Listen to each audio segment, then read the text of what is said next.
My name is Gary Marple. And my name is Marcia Marple.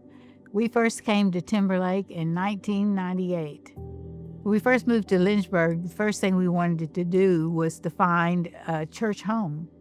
And we looked and looked and looked all over the place. We visited several churches. The thing that we had to be aware of is that we had 2 children in wheelchairs. And we needed to find a church that we could get in and out of easily. And it just so happened that a friend of mine told me all about Timberlake. And so we came over that weekend, and the first thing we said when we saw the building was, "It's flat." We just fell in love with it.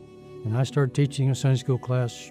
Marcia started Peacemakers, and we got involved in the church, and that was good for us. If you happen to be the person who might be sitting on the fence about Roots to Fruit, when we first walked into this church, we walked into a building that we had not paid 10 cents for. So we can be thankful that somebody looked out for us, and it's just the golden rule: we need to look out for somebody else. We need to build a future that includes a user-friendly building.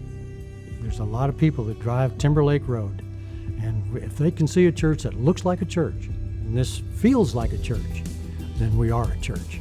We're not stuck on third base. We made it home. This church has done so much for us, and we are so pleased with it and so happy here. It's difficult to find anything wrong with it, but there is better. We can do better. There is a veterans group that has just been started. There's a filling station where we give out food.